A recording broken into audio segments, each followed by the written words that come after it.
I think I already read 8. In case I didn't, I'll read 8 quickly. And do not contend with the powerful man, lest you fall into his hands. Do not quarrel with the rich man, lest his resources outweigh yours. For gold has ruined many and has perverted the minds of kings. Do not argue with a chatterer, nor heap wood on his fire. Do not jest with an ill bred person, lest your ancestors be disgraced. Do not reproach a man who is turning away from sin. Remember that we all deserve punishment.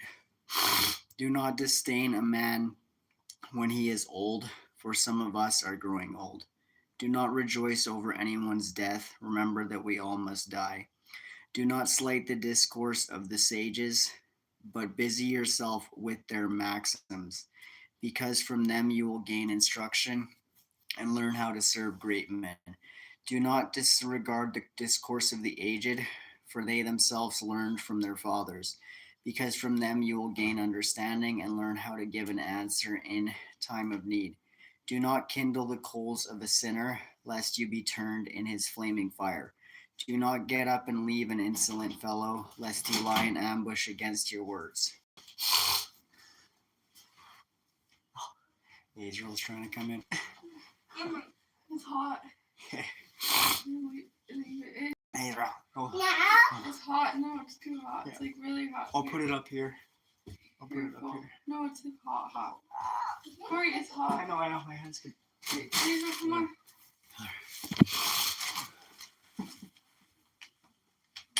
Thank you. Yeah. Where was I? Do not disregard the discourse of the aged, for they themselves learn from their fathers, because from them you will gain understanding and learn how to give an answer in time of need. Do not kindle the coals of a sinner, lest you be turned in his flaming fire. Do not get up and leave an insolent fellow, lest he lie in ambush against your words. Do not lend to a man who is stronger than you, but if you do lend anything, be as one who has lost it. Do not give surety beyond your means, but if you give surety, be concerned as one who must pay. Do not go to law against the judge, for the decision will favor him because of his standing.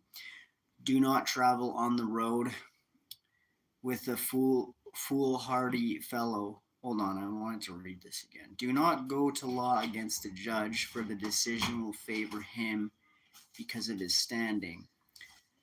That reminds me of, I think, 1 Corinthians 6. Do not travel on the road with a foolhardy fellow. Thank you. Lest he be burdensome to you, for he will act as he pleases, and through his folly you will perish with him. Do not fight with a wrathful man, and do not cross the wilderness with him, because blood is as nothing in his sight, and where no help is at hand, he will strike you down. Do not consult with a fool, for he will not be able to keep a secret. In the presence of a stranger, do nothing that is to be kept secret, for you do not know what he will divulge. Do not reveal your thoughts to everyone, lest you drive away your good luck. Chapter 9. Do not be jealous of the wife of your bosom, and do not teach her an evil lesson to your own hurt. Do not give yourself to a woman so that she gains mastery over your strength. Do not go to meet a loose woman, lest you fall into her snares. Do not associate with a woman singer, lest you be caught in her intrigues. Do not look intently at a virgin, lest you stumble and incur penalties for her. That reminds me of Job made a covenant with his eyes. So you don't want to get caught in a spiritual warfare without your belt the truth with your pants down. Do not give yourself to harlots, lest you lose your inheritance. Do not look around in the streets of a city, nor wander about in its deserted sections. Turn away your eyes from a shapely woman, and do not look intently at beauty belonging to another. Many have been misled by a woman's beauty, and by it passion is kindled like a fire. Never dine with another man's wife, nor revel with her at wine. lest your heart turn aside to her, and in blood you be plunged into destruction. Forsake not an old friend, for a new one does not compare with him. A new friend is like new wine. When it has aged, you will drink it with pleasure. Do not envy the honors of a sinner, for you do not know what his end will be. Do not delight in what pleases the ungodly. Remember that they will not be held guiltless as long as they live. Keep far from a man who has the power to kill, and you will not be worried by the fear of death. But if you approach him, make no misstep, lest he rob you of your life. Know that you are walking in the midst of snares, and that you are going about on the city battlements. As much as you can, aim to know your neighbors and consult with the wise.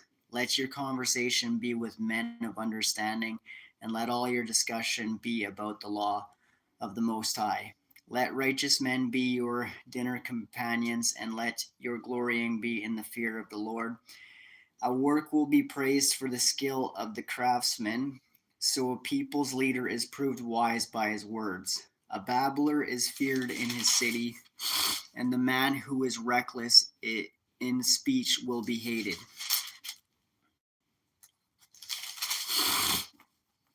Chapter 10. A wise magistrate will educate his people, and the rule of an understanding man will be well ordered. Like the magistrate of the people, so are his officials, and like the ruler of the city, so are all its inhabitants. An undisciplined king will ruin his people, but a city will grow through the understanding of its rulers. The government of the earth is in the hands of Yah, and over it he will raise up the right man for the time. So that reminds me of Romans 13 and Jude. Don't rail at authorities. Yah is sovereign. Judgment starts with the house of God first.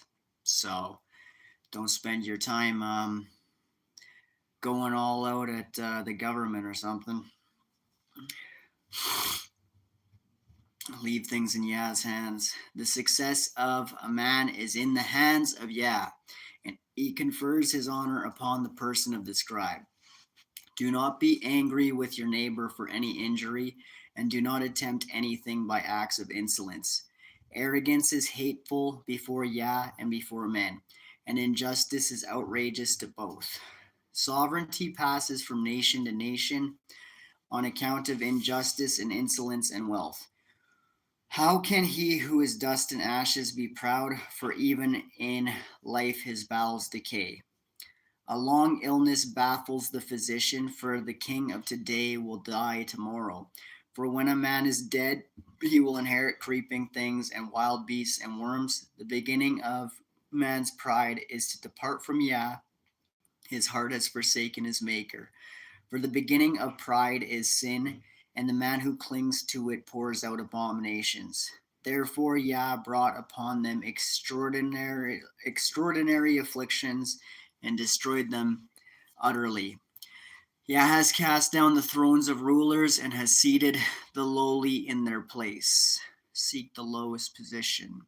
Yah has plucked up the roots of the nations and has planted the humble in their place. Yah has overthrown the lands of the nations and has destroyed them to the foundations of the earth.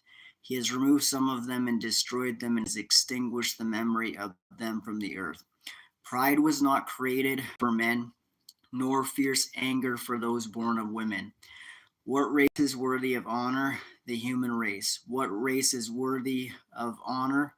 Those who fear Yah. What race is unworthy of honor? The human race. What race is unworthy of honor? Those who transgress the commandments. Among brothers, their leader is worthy of honor, and those who fear Yah are worthy in his eyes. The rich and the eminent and the poor, their glory is the fear of Yah. It is not right to despise an intelligent poor man, nor is it proper to honor a sinful man. The nobleman and the judge and the ruler will be honored, but none of them is greater than the man who fears Yah. Free men will be at the service of a wise servant, and a man of understanding will not grumble. Don't complain.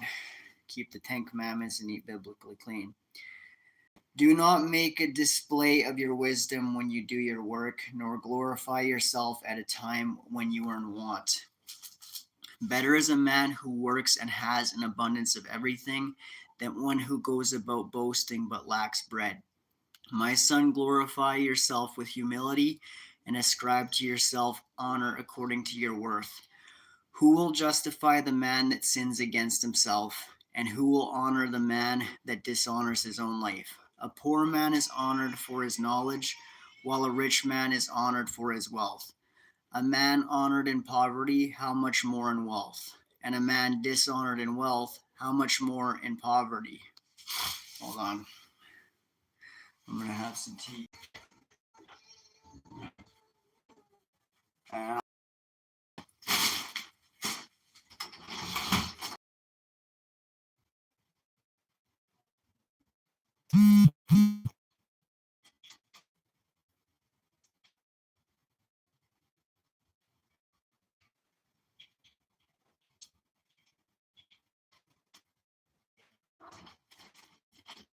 You put something in them.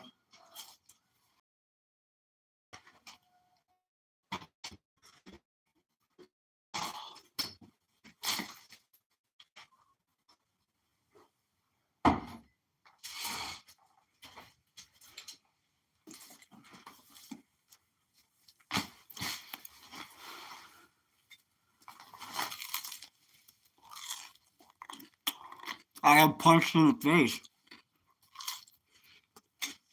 Are you listening to the word?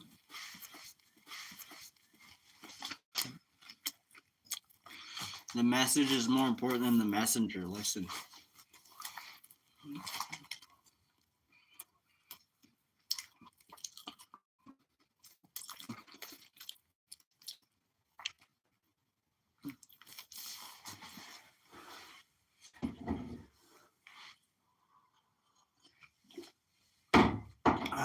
We're here to listen to the word of Yah, not talk about my face.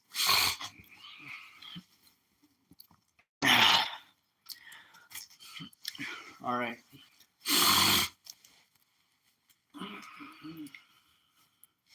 We were on 10, right? Oh, no, we were on 11. Okay. The wisdom of a humble man will lift up his head and will seat him among the great. Do not praise a man for his good looks, nor loathe a man because of his appearance. Oh, that seems so ironic there. Is anybody actually here to just listen to the Bible? Or are you guys bots and lurkers? Hold on, I want to start this chapter over. The wisdom of a humble man will lift up his head and will seat him among the great. Do not praise a man for his good looks. I don't got that. Nor loathe a man because of his appearance. The bee is a small thing among flying creatures. Jacob is small, but her product is the best of sweet things. Do not boast about wearing fine clothes, nor exalt yourself in the day that you are honored. For the works of Yah are wonderful, and his works are concealed from men. Many kings have had to sit on the ground, but one who was never thought of has worn a crown. Many rulers have been greatly disgraced, and illustrious men have been handed over to others. Do not find fault before you investigate. First consider and then reprove. Do not answer before you have heard, nor interrupt a speaker in the midst of his words. Do not argue about a matter which does not concern you, nor sit with sinners when they judge a case. My son, do not busy yourself with many matters. If you multiply activities, you will not go unpunished. But if you pursue, you will not overtake. And by fleeing, you will not escape. There is a man who works and toils and presses on, but is so much the more in want. There is another who is slow and needs help, who lacks strength and abounds in poverty. But the eyes of Yah look upon him for his good.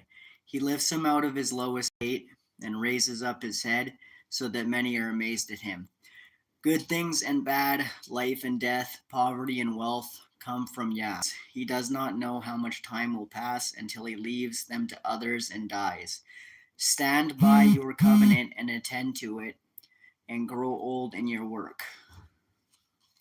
Keep the Ten Commandments. Hold fast to what you have. Do not wonder at the works of a sinner, for it is easy in the sight of Yah to enrich a poor man quickly and suddenly. The blessing of Yah is the reward of the godly, and quickly Yah causes his blessing to flourish. Do not say, what do I need, and what prosperity could be mine is forgotten, and in the day of adversity, prosperity is not remembered, for it is in conduct. The misery of an hour makes one forget luxury, and at the close of a man's life his deeds will be revealed. Call no man happy before his death. A man will be known through his children. Do not bring every man into your home, for many are the wiles of the crafty. Like a decoy partridge in a cage, so is the mind of a proud man, and like a spy he observes your weakness. For he lies in wait, turning good into evil, and to worthy actions he will attach blame. From a spark of fire come many burning coals, and a sinner lies in wait to shed blood. Beware of a scoundrel, for he devises evil, lest he give you a lasting blemish. Receive a stranger into your home, and he will upset you with commotion for your good deeds. Do good to a godly man, and you will be repaid, if not by him, certainly by the Most High. No good will come to the man who persists in evil, or to him who does not give alms. Give to the godly man, but do not help the sinner. Do good to the humble, but do not give to the ungodly. Hold back his bread, and do not give it to him, lest by means of it he subdue you, for you will receive twice as much evil for all the good which you do to him. For the Most High also hates sinners and will inflict punishment on the ungodly. Give to the good man, but do not help the sinner. A friend will not be known in prosperity, nor will an enemy be hidden in adversity. A man's enemies are grieved when he prospers, and in his adversity even his friend will separate from him. Never trust your enemy, for like the rusting of copper, so is his wickedness. Even if he humbles himself and goes about cringing, watch yourself and be on your guard against him. And you will be to him like one who has polished a mirror, and you will know that it was not hopelessly tarnished. Do not put him next to you, lest he overthrow you and take your place. Do not have him sit at your right, lest he try to take your seat of honor. And at last you will realize the truth of my words and be stung by what I have said. Who will pity a snake charmer bitten by a serpent, or any who go near wild beasts? So no one will pity a man who associates with the sinner and becomes involved in his sins. He will stay with you for a time, but if you falter, he will not stand by you. An enemy will speak sweetly with his lips, but in his mind he will plan to throw you into a pit. An enemy will weep with his eyes, but if he finds an opportunity, his thirst for blood will be insatiable. If calamity befalls you, you will find him there ahead of you. And while pretending to help you, he will trip you by the heel. That sounds like Dan. The serpent in the way. He will shake his head and clap his hands and whisper much and change his expression. Yeah, don't be cautious as serpents, innocent as doves. Don't be a straight up snake like Dan, and don't be a silly dove like Ephraim. Sirach chapter 13. Whoever touches pitch will be defiled, and whoever associates with a proud man will become like him. Do not lift a weight beyond your strength, nor associate with a man mightier and richer than you. How can the clay pot associate with the iron kettle? The pot will strike against it and will itself be broken. A rich man does wrong, and he even adds reproaches. A poor man suffers wrong, and he must add apologies. A rich man will exploit you if you can be of use to him. If you are in need, he will forsake you. If you own something, he will live with you. He will drain your resources and he will not care. When he needs you, he will disdain you with his foods until he has drained you 2 or 3 times, and finally he will deride you. Should he see you afterwards, he will forsake you and shake his head at you. Take care not to be led astray and not to be humiliated in your feasting. When a powerful man invites you, be reserved, and he will invite you the more often. Do not push forward lest you be repulsed, and do not remain at a distance lest you be forgotten. Do not try to treat him as an equal, nor trust his abundance of words, for he will test you through much talk, and while he smiles, he will be examining you. Cruel is he who does not keep words to himself. He will not hesitate to injure or imprison. Keep words to yourself and be very watchful, for you are walking about with your own downfall. Every creature loves its like, and every person his neighbor. All living things associate by species, and a man clings to one like a babe by his friends. If a rich man slips, his helpers are many. He speaks unseemly words, and they justify him. If a humble man slips, they even reproach him. He speaks sensibly and receives no attention. When the rich man speaks, all are silent, and they extol to the clouds what he says. When the poor man speaks, they say, "Who is this fellow?" Should he stumble and reproach him? He speaks sensibly and receives no attention. When the rich man speaks, all are silent, and they extol to the clouds what he says. When the poor man speaks, they say, "Who is this fellow?" Should he stumble, they even push him down. Riches are good if they are free from sin, and poverty is evil in the opinion of the ungodly. A man's heart changes his countenance, either for good or for evil. The mark of a happy heart is a cheerful face, but to devise proverbs requires painful thinking. I'll be back.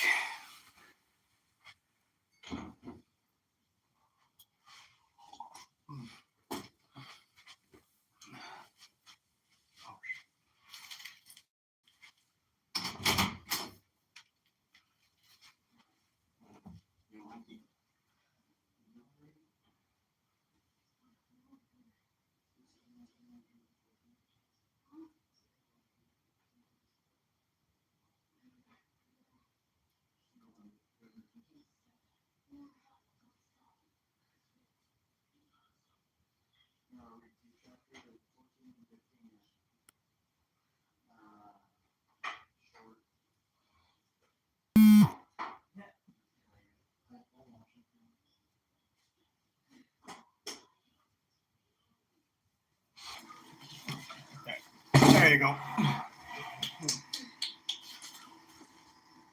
Thank you. Oh, this is your tea. Oh shit. Oh shit.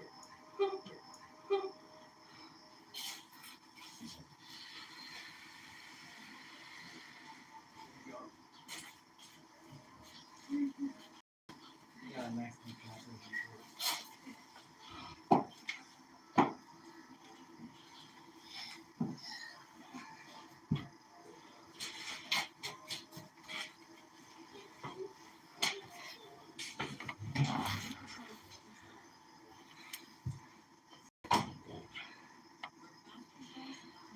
Alright, I'm gonna start reading Sirach chapter 14. This is from the Apocrypha. Blessed is the man who does not blunder with his lips and needs not suffer grief for sin. Blessed is he whose heart does not condemn him and who has not given up his hope. Riches are not seemingly for a stingy man, and of what use is property to an envious man? Whoever accumulates by depriving himself accumulates for others, and others will live in luxury on his goods. If a man is mean to himself, to whom will he be generous? He will not enjoy his own riches. No one is meaner than the man who is grudging to himself, and this is the retribution for his baseness. Even if he does good, he does it unintentionally and betrays his baseness in the end. Evil is the man with a grudging eye. He averts his face and disregards people. A greedy man's eye is not satisfied with a portion, and mean injustice withers the soul. A stingy man's eye begrudges bread, and it is lacking at his table. My son, treat yourself well according to your means, and present worthy offerings to the Lord. Remember that death will not delay, and the decree of Hades has not been shown to you. Do good to a friend before you die, and reach out and give to him as much as you can. Do not deprive yourself of a happy day. Let not your share of desired goods pass you by. Will you not leave the fruit of your labors to another, and what you acquired by toil to be divided by lot? Give and take and beguile yourself, because in Hades one cannot look for luxury. All living beings become old like a garment, for the decree from of old is, you must surely die. Like flourishing leaves on a spreading tree which sheds some and puts forth others, so are the generations of flesh and blood. One dies and another is born. Every product decays and ceases to exist, and the man who made it will pass away with it. Blessed is the man who meditates on wisdom and who reasons intelligently. He who reflects in his mind on her ways will also ponder her secrets.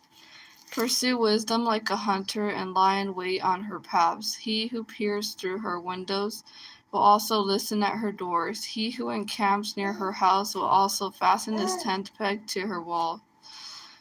He will pitch his tent near her and will lodge in an excellent logging place. He will place his children under her shelter and will camp under her boughs. He will be sheltered by her from the heat and will dwell in the midst of her glory. Alright, this is chapter 15. The man who fears the Lord will do this, and he who holds to the law will obtain wisdom. She will come to meet him like a mother, and like the wife of his youth she will welcome him. She will feed him with the bread of understanding and give him the water of wisdom to drink.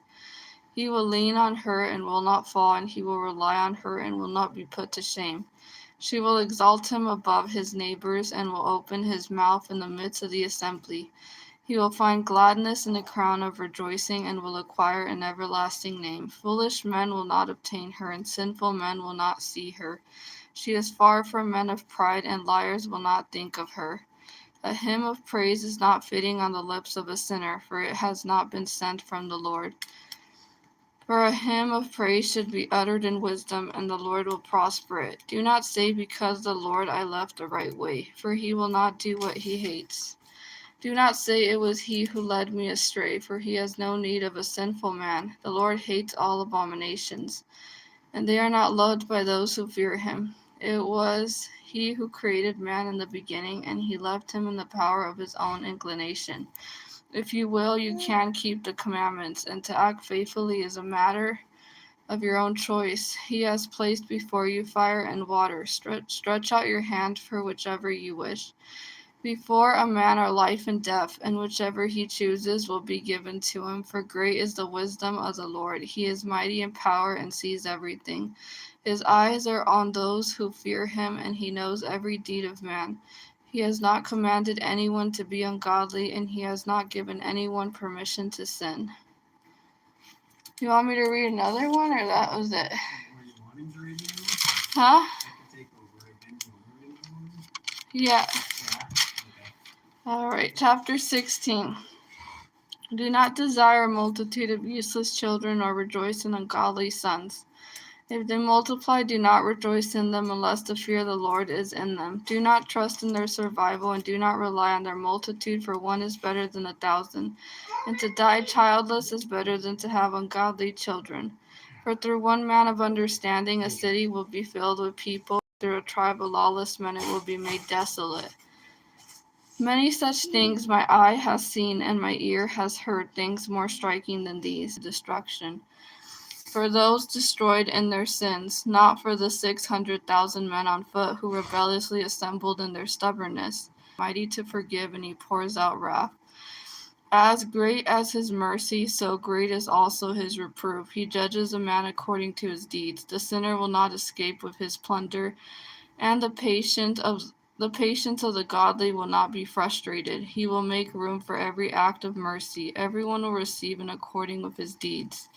Do not say, I shall be hidden from the Lord, and who from on high will remember me? Among so many people I shall not be known. For what is my soul in the boundless creation? Behold, heaven and the highest heaven, the abyss and the earth will tremble at his visitation. The mountains also and the foundations of the earth shake with trembling when he looks upon them. And no mind will reflect on this, who will ponder his way. Listen to me, my son, and acquire knowledge, and pay close attention to my words. I will impart instruction by weight and declare knowledge accurately. The works of the Lord have existed from the beginning by his creation. And when he made them, he determined their divisions. He arranged his works in an eternal order, and their dominion for all generations. They neither hunger nor grow weary, and they do not cease from their labors. They do not crowd one another aside, and they will never disobey his word. After this, the Lord looked upon the earth and filled it with his good things. With all kinds of living beings, he covered its surface, and to it they returned. She's doing her cooking there. I'll go back to the room and then you could put his turn the volume up on his movie again. Thank you.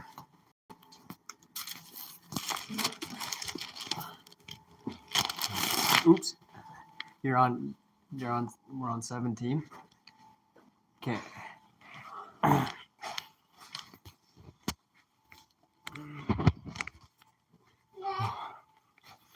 Oh shit.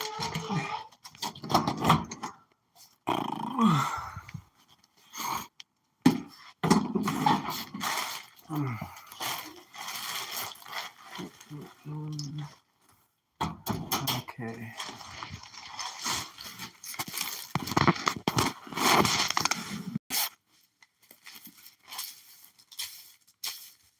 All right. Chapter 17 of Sirach.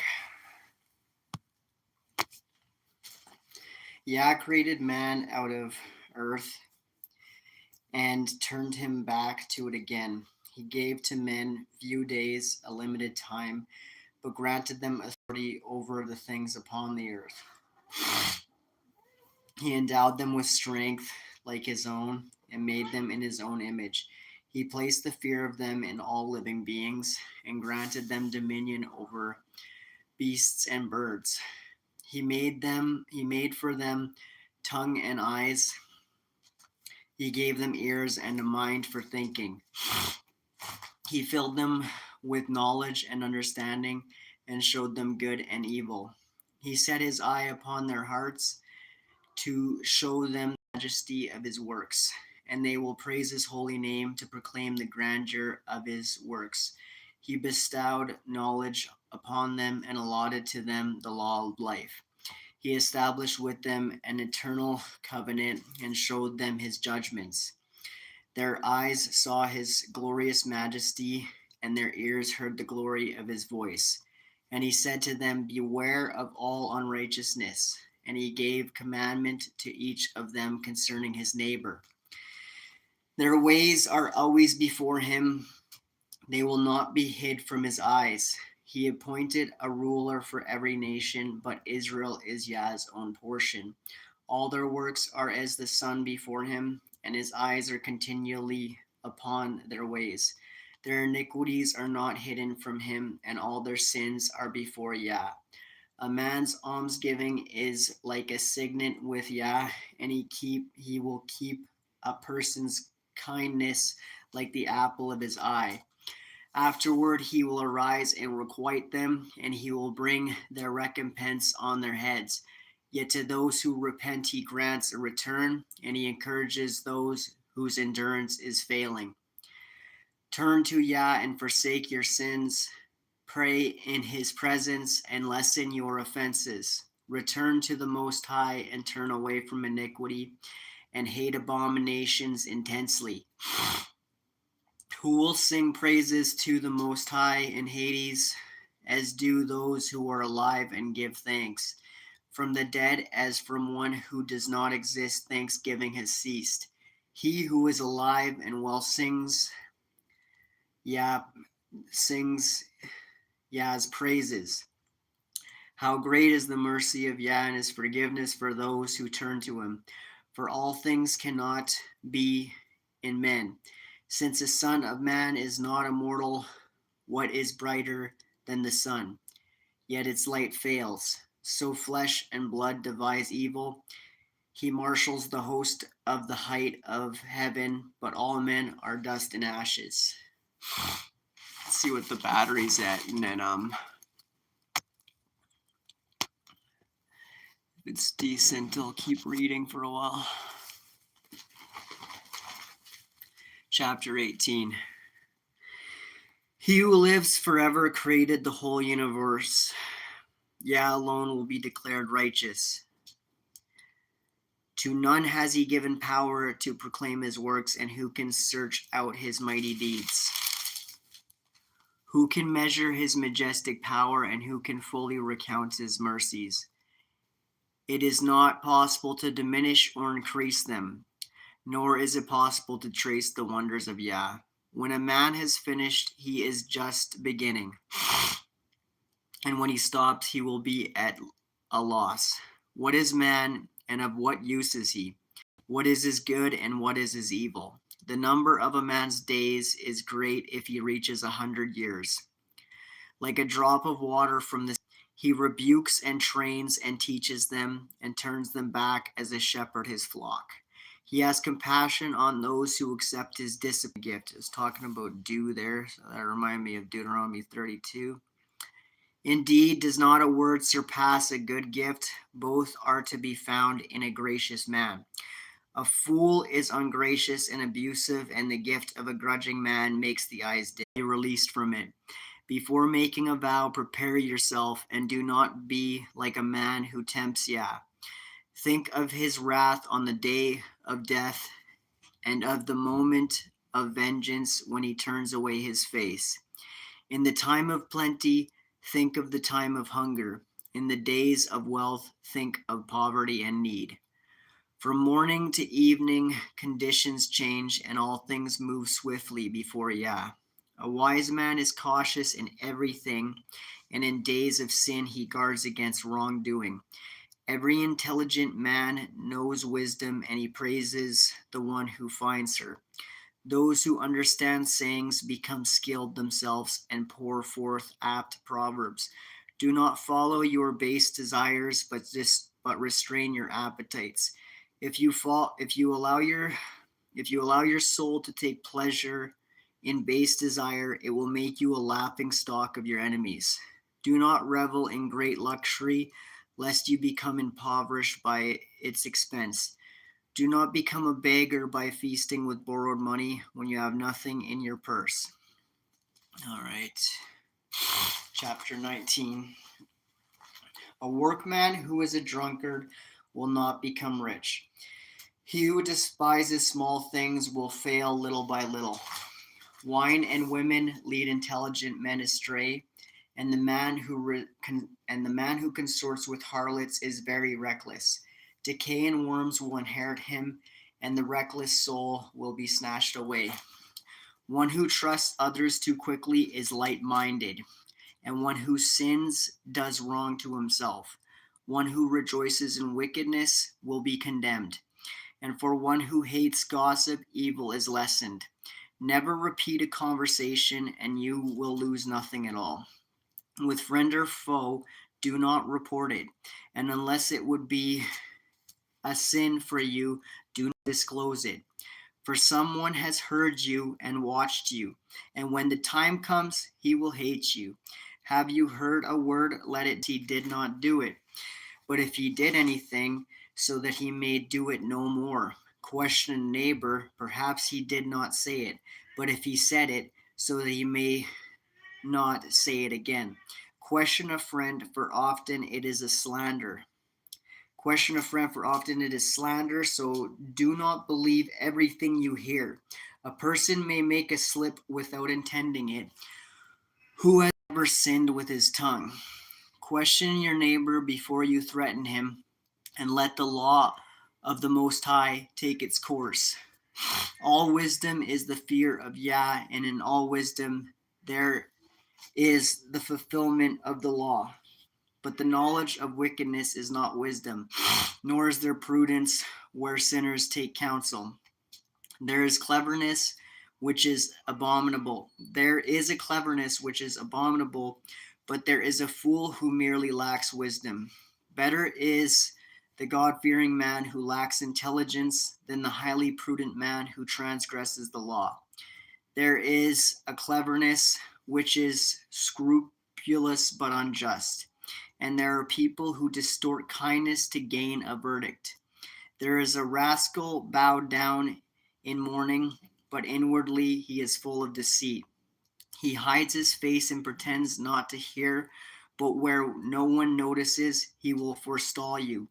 And if by lack of strength he is prevented from sinning, he will do evil when he finds an opportunity. A man is known by his appearance, and a sensible man is known by his face when you meet him. A man's attire and open-mouthed laughter and a man's manner of walking show what he is. There is a reproof. Oh, we're on chapter 20 now. There is a reproof which is not timely, and there is a man who keeps silent but is wise. How much better it is to reprove than to stay angry, and the one who confesses his fault will be kept from loss. Like a eunuch's desire to violate a maiden is a man who executes judgments by violence. There is one who by keeping silent is found wise, while another is detested for being too talkative. There is one who keeps silent because he has no answer, while another keeps silent because he knows when to speak. A wise man will be silent until the right moment, but a braggart and a fool goes beyond the right moment. Whoever uses too many words will be loathed, and whoever usurps the right to speak will be hated. There may be good fortune for a man in adversity, and a windfall may result in a loss. There is a gift that profits you nothing, and there is a gift that brings a double return.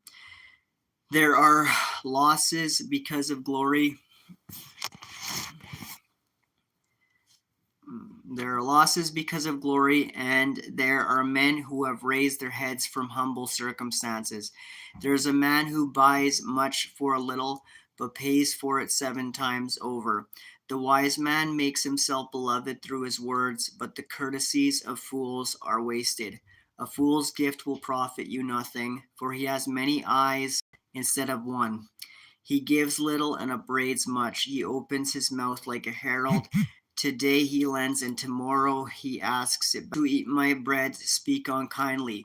How many will ridicule him, and how often? A slip on the pavement is better than a slip of the tongue, so the downfall of the wicked will occur speedily. An ungracious man is like a story told at the wrong time, which is continually on the lips of the ignorant. A proverb from a fool's lips will be rejected, for he does not tell it at its proper time. A man may be prevented from sinning by his poverty, so when he rests, he feels no remorse. A man may lose his life through shame, or lose it because of his foolish look. A man may for shame make promises to a friend, and needlessly make him an enemy. A lie is an ugly blot on a man. It is continually on the lips of the ignorant. A thief is preferable to a habitual liar, but the lot of both is ruin. The disposition of a liar brings disgrace, and his shame is ever with him. He who speaks wisely will advance himself, and a sensible man will please great men. Whoever cultivates the soil will heap up his harvest, and whoever pleases great men will atone for injustice. Presents and gifts blind the eyes of the wise. Like a muzzle on the mouth, they avert reproofs. Hidden wisdom and unseen treasure, what advantage is there in either of them? Better is the man who hides his folly than the man who hides his wisdom. Chapter 21. Have you sinned, my son? Do so no more, but pray about your former sins. Flee from sin as from a snake, for if you approach sin, it will bite you. Its teeth are lion's teeth and destroy the souls of men. All lawlessness is like a two-edged sword. There is no healing for its wound. Terror and violence will lay waste riches. Thus the house of the proud will be laid waste. The prayer of a poor man goes from his lips to the ears of Yah, and his judgment comes speedily. Whoever hates reproof walks in the steps of the sinner, but he that fears Yah will repent in his heart. He who is mighty in speech is known from afar, but the sensible man when he slips is aware of it. A man who builds his house with other people's money is like one who gathers stones for his burial mound. An assembly of the wicked is like tow gathered together, and their end is a flame of fire. The way of sinners is smoothly paved with stones, but at its end is the pit of Hades. Whoever keeps the law controls his thoughts, and wisdom is the fulfillment of the fear of Yah. He who is not clever cannot be taught, but there is a cleverness which increases bitterness. The knowledge of a man will increase like a flood, and his counsel like a flowing spring. The mind of a fool is like a broken jar, it will hold no knowledge. When a man of understanding hears a wise saying, he will praise it and add to it. When a reveler hears it, he dislikes it and casts it behind his back. A fool's narration is like a burden on a journey, but delight will be found in the speech of the intelligent. The utterance of a sensible man will be sought in the assembly, and they will ponder his words in their minds. Like a house that has vanished, so is wisdom to a fool, and the knowledge of the ignorant is unexamined talk. To a senseless man, education is fetters on his feet and like manacles on his right hand. A fool raises his voice when he laughs, but a clever man smiles quietly. To a man of experience stands respectfully before it. A boor peers into the house from the door, but a cultivated man remains outside. It is ill-mannered for a man to listen at a door, and a discreet man is grieved by the disgrace. The lips of strangers will speak of these things, but the words of the prudent will be weighed in the balance. The mind of fools is in their mouth, but the mouth of wise men is in their mind. When an ungodly man curses his adversary, he curses his own soul. A whisperer defiles his own soul and is hated in his neighborhood. All right, I'm going to read one more chapter and hope to continue on 23 soon. Read chapter 22 for now. Hey, move your butt. The indolent may be compared to a filthy stone, and everyone hisses at his disgrace. The indolent may be compared to the filth of dunghills. Anyone that picks it up will shake it off his hand. It is a disgrace to be the father of an undisciplined son, and the birth of a daughter is a loss. A sensible daughter obtains her husband, but one who acts shamefully brings grief to her father. An impudent daughter disgraces father and husband and will be despised by both. Like music in mourning is a tale told at the wrong time, but chastising and discipline are wisdom at all times. He who teaches a fool is like one who glues potsherds together, or who rouses a sleeper from deep sleep. He who tells a story to a fool tells it to a drowsy man, and at the end he will say, "What is it?" Weep for the dead, for he lacks the light, and weep for the fool, for he lacks intelligence. Weep less bitterly for the dead, for he has attained rest. But the life of the fool is worse than death. Mourning for the dead lasts 7 days, but for a fool or an ungodly man it lasts all his life. Do not talk much with a foolish man, and do not visit an unintelligent man. Guard yourself from him to escape trouble, and you will not be soiled when he shakes himself off. Avoid him and you will find rest, and you will never be wearied by his madness. What is heavier than lead, and what is its name except fool? Sand, salt, and a piece of iron are easier to bear than a stupid man. A wooden beam firmly bonded into a building will not be torn loose by an earthquake. So the mind firmly fixed on a reasonable counsel will not be afraid in a crisis.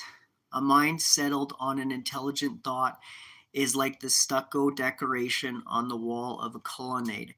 Fences set on a high place will not stand firm against the wind.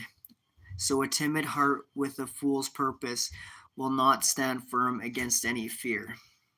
Fences set on a high place. A man who pricks an eye will make tears fall, and one who pricks the heart makes it show feeling. One who throws a stone at birds scares them away, and one who reviles a friend will break off the friendship. Even if you have drawn a sword against a friend, do not despair, for a renewal of friendship is possible. If you have opened your mouth against your friend, do not worry, for reconciliation is possible. But as for reviling, arrogance, disclosure of secret, poverty, that you may rejoice with him in his prosperity. Stand by him in time of affliction, that you may share with him in his inheritance. And I will not hide from him. But if some harm should happen to me because of him, whoever